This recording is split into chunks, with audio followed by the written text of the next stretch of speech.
व्याख्यान नहीं करना है इसमें। काशी जी में एक विद्वान ब्राह्मण के घर एक पुत्र का जन्म हुआ। स्वाभाविक बात है, जन्म के बाद उत्सव मनते हैं घर में, सारे जातकर्म आदि संस्कार हुए, समय से उनके अन्नप्राशन, चूड़ाकर्म, विद्यारंभ आदि आदि यज्ञोपवीत जो जो संस्कार हो सकते थे सब किए गए। धीरे धीरे बच्चा बड़ा हुआ। पूर्व जीवन का, पूर्व जन्म का कुछ ऐसा अभ्यास फलित था उस बच्चे के जीवन में कि वो भागवत जी की पोथी में ऐसी श्रद्धा, ऐसी अटूट निष्ठा कि जब देखें घर वाले तो बस वो भागवत जी का ही वो अध्ययन कर रहे हैं, उन्हीं का पाठ कर रहे हैं, दूसरा कोई काम ही नहीं। विद्यारंभ संस्कार भी भई, यज्ञोपवीत भी भई, सब वेद वेदांग पढ़े, विद्वान ब्राह्मण, मतलब जो ब्राह्मण का संस्कार काशी जी में होना चाहिए वो सब लिए। लेकिन उनकी जो भीतर की रुचि, जो कहते हैं ना कि भैया ठीक है बाकी तो सब करेंगे लेकिन हमारा एक फेवरेट ये है, तो उनका फेवरेट था श्रीमद् भागवत जी का पाठ। जब मौका मिले, जहां मौका मिले, चाहे तो गंगा जी के तट पे बैठ करके गंगा जी को पाठ सुना रहे हैं, चाहे तो एकांत कक्ष में बैठ करके पट बंद करके स्वांतः सुखाए, भगवान की प्रसन्नता, कोई कामना नहीं, कोई यजमान का संकल्प नहीं कि किसी के कल्याण के लिए किसी का वो अनुष्ठान करें, ऐसी कुछ नहीं, बस भगवत प्रीत्यर्थम। भागवत जी की कथा उनका जीवन बन गया था। भागवत जी का श्लोक, भागवत जी का पारायण, भागवत जी का पाठ। कुछ हद तक तो प्रारंभ में सबको ठीक ठाक लगा कि बच्चा थोड़ा आध्यात्मिक है, भागवत जी के शरण में है, विद्वान ब्राह्मण का बच्चा और क्या करेगा। लेकिन भागवत की अच्छी आवृत्ति लगा लेता है बच्चा, शुद्ध उच्चारण कर लेता है, पाठ भी ठीक ठाक है, तो अब घर वाले को यह भी तो उम्मीद होगी कि ना कि भैया अब थोड़ा कुछ इसी भागवत जी से यजमन का करके कुछ अर्थ उपार्जन भी करे। ये बस जब देखो तो कभी विश्वनाथ जी को पारायण सुनाता है, कभी गंगा जी को सुनाता है, कभी घर में बैठ के पाठ करता है, कछु लेना न देना, मगन रहना।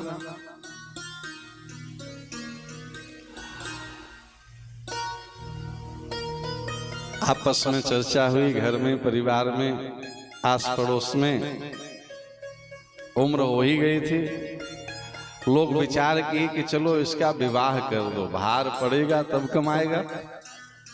नहीं, विवाह दो स्थिति में होती है, लड़का या तो बहुत योग्य हो जाए तो फिर लोग पीछे पड़ जाते हैं कि अब इसका ब्याह कराओ, बहुत योग्य लड़का है, नहीं, या फिर किसी लायक न रह जाए, उदंड हो जाए तो लोग कहते हैं ब्याह कर दो सुधर जाएगा। तो लड़का योग्य तो था पर वो समाज के योग्य नहीं बन पा रहा था। समाज उसी को योग्य मानता है कि भैया जो खुद भी अपनी पैकेट ठीक ठाक रखे और जरूरत पड़ने पर हमारी भी सेवा करे। माता पिता, भाई बंधु, घर परिवार यही तो चाहते हैं ना, सब मिलजुल करके एक सुंदर सुसंस्कारी ब्राह्मणी से उनका विवाह करवा दिया गया। स्वीकार किए, विवाह कर लिए, किसी को मना नहीं किए, लेकिन विवाह के बाद भी उनका फेवरेट पत्नी नहीं, फेवरेट भागवत जी बने रहे। बाहर की परिस्थितियां बदल गई पर मन स्थिति में कोई बदलाव नहीं है। विवाह के बाद भी वो जब चाहें तो पोती जी को लेके गंगा तट पे बैठ जाएं। अब एक बार की पारायण कम से कम 3 घंटा तो निपट ही जाता है, बहुत अभ्यास होने के बाद, नहीं तो 5-6 घंटा। हमारे जैसे व्यक्ति को तो 7-8 घंटा भी दे दें तो शायद पूरा हो जाए। ये हम हंसाने के लिए नहीं कह रहे हैं, पता नहीं आचार्य लोग 2-3 घंटा में कैसे कर देते हैं। ठाकुर जी की कृपा से 1-2 बार हम काशी जी में विश्वनाथ जी को मास पारायण सुनाए हैं। जब बैठते हैं, 1 आध महीना आप सुने होंगे कि 1 महीना बाहर नहीं जा रहे हैं, तो मास पारायण के हिसाब से भागवत जी का पाठ करने में हमको कम से कम 4 से 4.5 घंटा पर डे लगता है। एकदम नियमित बैठते हैं तो सप्ताह पारायण के हिसाब से कितना देर लगना चाहिए आप देख लीजिएगा। तो अब उसमें दोष हमारी है, हमारा स्पीड थोड़ा कम है। 2-3 बार मतलब मास पारायण सुनाए, कोई कामना से नहीं, बस ऐसे ही जब मन आता है तो कभी गंगा जी को कभी विश्वनाथ जी को सुनाते हैं। तो हमको 4 घंटा से 3:45 नहीं हुआ, 4:30 भले होता है। कोई कर्मकांड नहीं, सीधे सीधे पाठ ही सुनाते हैं भैया बैठ करके। सामने ठाकुर जी रहते हैं अपने कक्ष में, पूजा रूम में, और अपना आसन है बस। तो हमको तो मास पारायण करने के बाद साहस नहीं होती है कि हम सप्ताह पारायण में बैठे, क्योंकि उस हिसाब से तो कम से कम 12-14 घंटा तो लगना चाहिए। मास पारायण में 4 घंटा, तो सप्ताह पारायण में 4-12 घंटा तो लगना होता है। लेकिन वो एक्सपर्ट ब्राह्मण थे, 5-7 घंटा तो सुनाते ही होंगे गंगा जी को, विश्वनाथ जी को।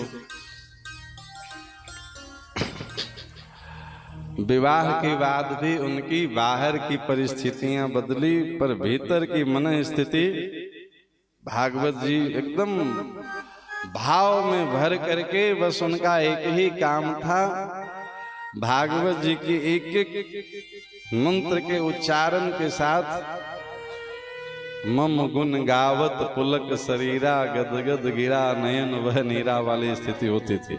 इतने भाव विवल होके भागवत जी का पाठ करते थे। थोड़े दिनों बाद समय बदला, माता पिता नहीं रहे, घर में संतान हो गई, 1-2 संतान। अब माता पिता की छोड़ी संपत्ति कितने दिन चले?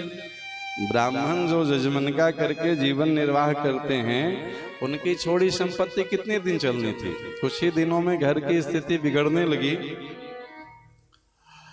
पत्नी अभी तक कोई शिकायत नहीं करती थी, क्योंकि पति भगवान की भक्ति में लगे हैं। तो ब्राह्मणी भी संस्कारी तो थी ही, भीतर से प्रसन्नता होता था कि चलो ऐसे भगवान के परम भागवत भक्त की सेवा मिली है।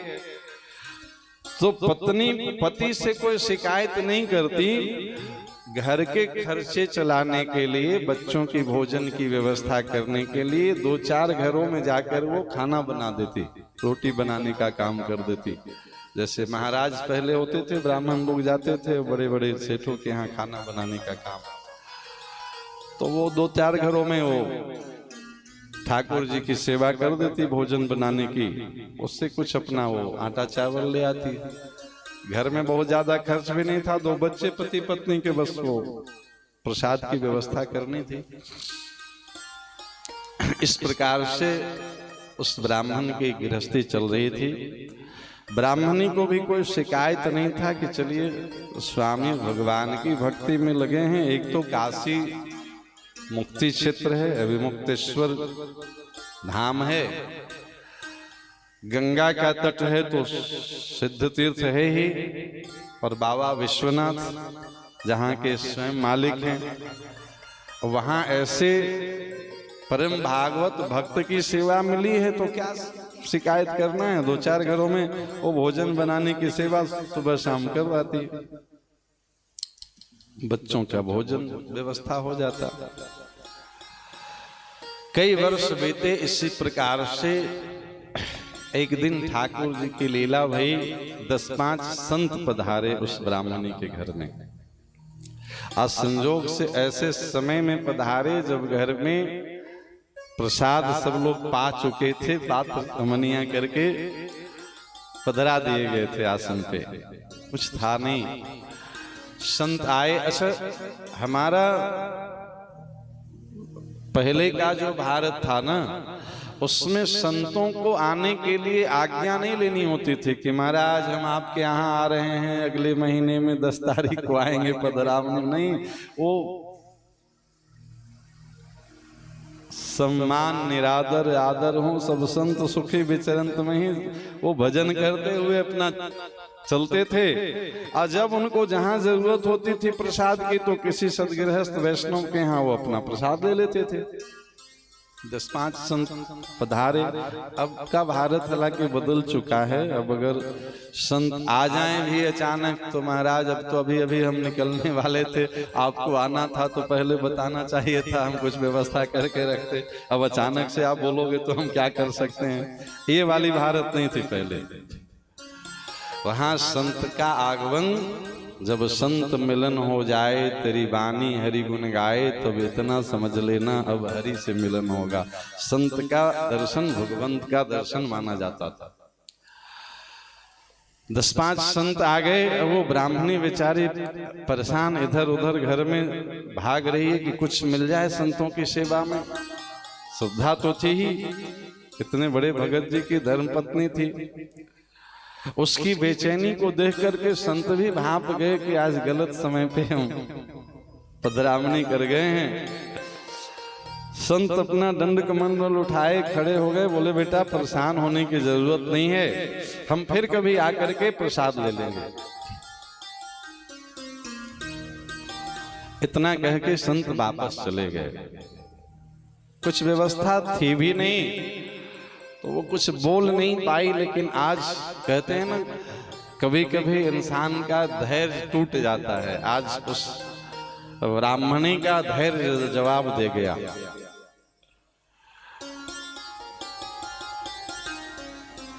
वो गई और संजोग से ब्राह्मण देवता घर में ही भागवत जी के पाठ कर रहे थे।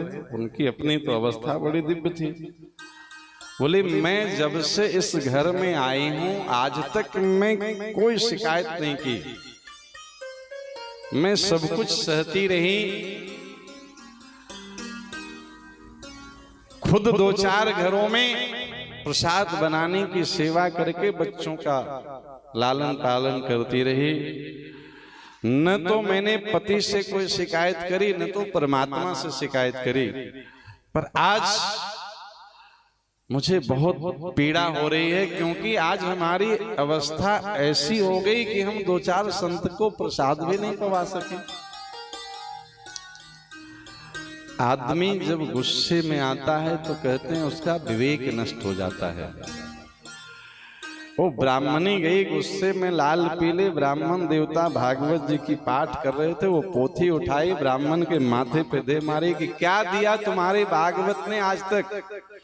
4 संतों को प्रसाद पवाने की व्यवस्था नहीं हुई। जीवन भर तुम भागवत का पाठ करते करते क्या पाए?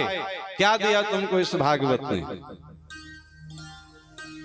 अरे बच्चों की रोटी तो हम फिर भी इधर उधर से व्यवस्था कर लेते थे, पर अपने यहाँ संत को भगवान का स्वरूप माना गया है। आज भगवान मेरे घर से भूखे चले गए, मुझे बहुत पीड़ा हो रही है। निकल जा तुम अपनी पोथी को लेकर के, तुम घर में तब आना जब कभी कुछ कमाने का मन हो जाए। तुमको इस भागवत की पोथी से ही इतना प्रेम है तो तुम अपनी पोथी उठाओ और जहां जाना हो चले जाओ, क्योंकि अब हम इससे ज्यादा सहने की स्थिति में नहीं हैं। भागवत जी की पोथी के पन्ने बिखर गए थे, नेत्र से अश्रुधार बह रहे थे ब्राह्मण देवता के। रोते भये वो भागवत जी की एक एक पोथी को समेटे, बिना कुछ शिकायत किए भागवत जी को वेस्टर्न में आवृत किए और पोथी को लेकर के गंगा के तट पे चले गए। स्वभाव में था, घर से जाते थे तो गंगा के तट पे बैठ करके सुनाते थे गंगा जी को, विश्वनाथ जी को कथा। आज गंगा के तट पे बैठने के बाद ब्राह्मण देवता को न तो पाठ में मन लग रहा था, न तो कथा सुना रहे थे, बस वो अविरल अश्रुपात कर रहे थे। कोई शिकायत नहीं थी। रोते रोते बस भागवत जी से ये प्रार्थना कर रहे थे कि भगवान मेरी पत्नी का भी कल्याण हो, ऐसी कृपा करना। वो समझ रहे थे कि उसकी स्थिति कोई गलत नहीं है, पर चाहे जिस परिस्थिति में हुआ है भागवत जी का अपमान तो बन गया। तो बार बार रोते हुए भगवान से प्रार्थना कर रहे थे कि भगवान मेरी पत्नी का भी कल्याण हो, उसको भी सद्बुद्धि मिले, ऐसी कृपा करना। बस आज वो घंटों बैठ करके रो रहे थे, भागवत जी को संभाल रहे थे। बार बार वो पाठ करने का भाव जब जब होता तो वो सारी बातें याद आती पत्नी की, किस प्रकार से वो घटना घटी। मूल में संत भगवान की सेवा थी, इसलिए कोई अपराध पत्नी का भी नहीं है, क्योंकि वर्षों उसने कोई शिकायत नहीं करी है। पर किसी भाव से भागवत जी का अपराध तो बना है, इसके लिए बार बार वो क्षमा मांग रहे थे, प्रार्थना कर रहे थे कि प्रभु पत्नी का भी कल्याण हो, उसको भी सद्बुद्धि मिले, ऐसी कृपा करना। आज सुबह से शाम हो गई, वो गंगा तट पे बैठे रहे, रोते रहे, न कुछ खाए न पाठ किए, बस भगवान के प्रति अपराध बोध से आज ग्रसित थे कि हमारे भगवान का आज हमारे घर में अनादर हो गया। हृदय पीड़ा से भरी थी। इधर सुबह से शाम हो गई, घर में एक अद्भुत घटना घटी। शाम का वेला, जिसको गोधुली वेला कहते हैं, ठाकुर जी एक अद्भुत और दिव्य लीला संपन्न किए हैं। आज ठाकुर जी स्वयं आज एक किशोर के वेश में प्रकट हुए। आज पीतांबरी धारण किए हैं और अपने माथे पे टोकरी में कुछ सामग्री लेकर के और उस ब्राह्मणी के कुटिया में प्रवेश किए, घर में प्रवेश किए। ठाकुर जी अपनी माथे पे सुंदर टोकरी में कुछ सामग्री जो पीतांबरी से ढकी हुई थी लेके कुटिया में प्रवेश किए और चुपचाप ब्राह्मणी के आंगन में रख के ठाकुर जी वापस जाने लगे। वो ब्राह्मणी देखती रही कि ये बच्चा चुपचाप बिना बोले मेरे घर में आया और कुछ सामग्री से भरी हुई टोकरी रख के चुपचाप वापस जा रहा है, कुछ बोल भी नहीं रहा है।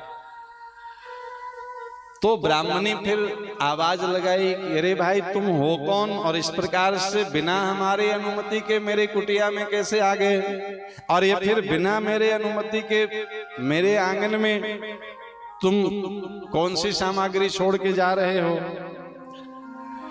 ठाकुर जी खड़े हो गए, ब्राह्मणी की ओर देखते रहे, कुछ बोले नहीं। ब्राह्मणी बोली कि भाई हम जो बोल रहे हैं इसका कोई जवाब क्यों नहीं देते हो। तो ठाकुर जी इशारे से कुछ ऐसा हाव भाव प्रकट किए कि हम बोलना नहीं जानते हैं। ब्राह्मणी बोली अच्छा गूंगे भक्त हो। ठाकुर जी हामी भरे, बोले हाँ। ब्राह्मणी बोली अच्छा बोलना नहीं जानते हो, लिखना तो जानते होगे, तो लिख के बताओ कि तुम कौन हो और क्यों हमारे घर में आए और हमारी अनुमति के बिना ये सामग्री क्यों रख के जा रहे हो। तो ठाकुर जी ने इशारे में बताया कि हाँ हम बोलते तो नहीं है पर लिख सकते हैं, लिखने की सामग्री प्रस्तुत करो। तो ब्राह्मणी ने वो कागज कलम की व्यवस्था दी, ठाकुर जी उस पर लिखे कि तुम्हारा पति जो अमुक नाम का ब्राह्मण है वो हमारे यहाँ नौकरी करता है, बहुत दिनों से मेरे यहाँ नौकरी कर रहा है। आज हमें पता चली कि उसके घर में कुछ धन की विशेष आवश्यकता है, तो मैं उसके निमित्त ये धन छोड़ जा रहा हूं। इतना कह के ठाकुर जी बोले कुछ नहीं, वो लिख करके कागज मोड़ करके ब्राह्मणी को दिए और ठाकुर जी चले गए। जब वो ब्राह्मणी उस कागज को खोली तो उसमें ये लिखा था कि तुम्हारे पतिदेव जो अमुक नाम के ब्राह्मण हैं वो हमारे यहाँ बहुत दिनों से नौकरी करते हैं। आज हमें पता चला कि उनके घर में धन की कुछ विशेष आवश्यकता आन पड़ी है, तो हम उनकी मजदूरी ये देने आए हैं, इसमें कोई उपकार नहीं है मेरी तरफ से, ये उनका मेहनताना है, मेरे यहाँ जमा था। आज मुझे किसी माध्यम से पता चल गया कि उनके घर में विशेष अभाव हो गई है, धन की बहुत जरूरत है, तो ये उनकी मजदूरी है, ये लिखी थी कागज में। ठाकुर जी जा चुके थे। ब्राह्मणी को लगा कि अरे हम तो व्यर्थ में समझते थे कि ये कुछ नहीं करता है। अच्छा, ब्राह्मणी की सोच देखिए, उनको लगने लगा कि हम जब 2-4 घरों में काम करने जाते थे तो उतने देर में यह भी चुपके से कहीं काम करने जाते थे, हमको बताते नहीं थे। बाकी देर तो ये पाठ करते थे, जितना देर हम नौकरी पे जाते थे उतना देर ये भी जाते होंगे, तभी तो कोई इनका मालिक आया है ना मजदूरी देने। अपने बच्चों को बोले कि जाओ पिताजी को ढूंढो, वो गंगा तट पे ही मिलेंगे, क्योंकि ज्यादातर वो वहीं पे बैठ के पाठ करते हैं। जाओ पिताजी को ढूंढो और मिले तो घर ले आओ। ब्राह्मणी टोकरी देखी महाराज, उसमें धन के नाम पे धन नहीं, धन का खजाना भरा था। टोकरी में हीरे मोती जवाहरात से टोकरी भरी थी, सोने की मोहरे आदि आदि जो कीमती रत्न से टोकरी भरी थी। अब तो पल भर में परिस्थितियां बदल गई, और परिस्थितियां बदली तो मन स्थिति भी बदल गई, भीतर के भाव भी बदल गए कि हम तो व्यर्थ के अपने पति को निकम्मा समझते थे, वो तो कोई बहुत मालदार सेठ के यहाँ नौकरी करते थे जाकर के, और वो भी मुझसे बताए बिना। इधर बच्चे गए पिताजी को बुलाने, तब तक ब्राह्मणी ने दरवाजे पे चौक पूरी रंगोली बनाई, वो महाराज फूल बंदरवार से द्वार सजाई, सुंदर सुंदर वस्त्र परिधान धारण की। ज्यादा दूर जाना नहीं था, बच्चों को पता थी कि पिताजी कहाँ बैठते हैं गंगा तट पे। वो भागवत जी को लेके ब्राह्मण देवता बस रो ही रहे थे सुबह से शाम तक। पिताजी, माँ ने आपको घर बुलाया है। अब कोई उनका अन्यथा भाव तो था नहीं, पत्नी के प्रति दिन भर प्रार्थना ही कर रहे थे कि उसका भी कल्याण हो। संत की सेवा के लिए ये घटना घटी है। तो अपनी भागवत जी की पोथी लिए बच्चों के साथ साथ घर वापस आ गए। लेकिन घर वापस आए, अभी घर पहुंचे नहीं है, बाहर से ही उनको अनुभूति होने लगी कि आज हमारे घर का कायाकल्प हो गया है। महाराज दरवाजे पे रंगोली, वंदनवार, फूल माले सजे हैं, सुगंधित धूप की खुशबू आ रही है, अगर कपूर जल रहे हैं, और ब्राह्मणी भी आज सुंदर परिधान पहन करके मुस्कुरा के स्वागत कर रही है। तो ब्राह्मण देवता आज समझ नहीं पा रहे थे कि इस कुटिया में महाराज दूर से रौनक नहीं दिखती थी। जिस घर का मुखिया कुछ कमाता नहीं हो, पत्नी 2-4 घरों में नौकरी करके बच्चों का पेट भरती हो, वहां कहाँ ये साजो सज्जा का सामान दिखता था। तो जिस कुटिया में दूर से रौनक नहीं दिखती थी, आज वहां से ये अगर और गूगल की धुनी की सुगंध आ रही है, और बंधनवार सजे हैं, और रंगोली बने हैं, और घी के दीपक जल रहे हैं। महाराज बात कुछ समझ में नहीं आ रही थी ब्राह्मण देवता की। भीतर गए, बोले अरे ब्राह्मणी, आज दिन भर में हमारे कुटिया के कायाकल्प कैसे हो गए। ब्राह्मणी बोली कि ब्राह्मण देवता, आज आपकी चोरी पकड़ी गई। अरे हमारी कौन सी चोरी पकड़ी गई। बोली जब हम 4 घरों में काम करने जाते थे तो आप भी चुपके हमको बताए बिना और किसी अमीर सेठ के यहाँ नौकरी करने जाते थे, आपने कभी बताया नहीं हमको। आपकी ये चोरी पकड़ी गई क्योंकि आज आपका मालिक आया था मजदूरी देने। आप जिसके यहाँ नौकरी करते हो वो मालिक आया था, मजदूरी देके गया है। अरे कौन सी मजदूरी देके गया है। तो सामने टोकरी भरी थी महाराज, हीरे मोती जवाहरात चमचमा रहे थे, उसमें सोने की गिन्नियों की खनक दिखाई दे रही थी। अच्छा वो मालिक कौन था बोले तुम्हारा मालिक गूंगा था, बोलता नहीं है। मैंने बहुत बात करने की कोशिश की, पर तुम गूंगे मालिक के यहाँ नौकरी करते थे, बोलता नहीं है कुछ। तो तुमको कैसे पता चला कि वो मेरा मालिक है जब वो कुछ बोलता ही नहीं है? भले वो लिख के गया है, बोलता तो नहीं है तुम्हारा मालिक, पर लिखा हुआ है। बोले दिखाओ क्या लिखा है उसने। तो महाराज ब्राह्मणी ने वो पत्र दी जो ठाकुर जी ने लिख करके दिया था कि तुम्हारा पति फलाने नाम का ब्राह्मण मेरे घर में बहुत दिनों से नौकरी कर रहा है, मैं आज उसकी मजदूरी में ये सामग्री देने आया हूं। महाराज जब ब्राह्मणी पढ़ रही थी ना, तो ये अक्षर दिखाई दे रहे थे। जब ब्राह्मण पढ़ रहे थे तो ये अक्षर दिखाई देते देते अक्षर विलुप्त हो गए और उस पे साक्षात बिहारी जी का दर्शन होने लगा। बोलिए बांके बिहारी लाल की, भागवत भगवान की। वो अक्षर पढ़ते पढ़ते अक्षर विलुप्त हो गए और वहां पे बांके बिहारी प्रकट हो गए। ठाकुर जी मुस्कुराकर कह रहे थे कि प्यारे, दुनिया में हमसे बढ़िया नौकरी और कहाँ मिलने वाला है। तुम जो कर रहे हो बस वही करते रहो, संसार की बातों की चिंता करने की जरूरत नहीं है। ये भागवत जी की महात्म की कथा आपको सुनाए कि भागवत जी के प्रति अगर हमारी श्रद्धा है। कई बार लोग विनोद में कहते हैं जगत मजूरी देते हैं तो क्यों राखे भगवान। भगवान जरूरत पड़ने पे अपने भक्त के घर प्रकट होके मजदूरी पहुंचाने आए हैं। इसकी एक सुंदर कथा, ये काशी की सत्य घटना है, ये किसी की लेखनी नहीं है, संतों से सुनी हुई कथा सुनाए आपको।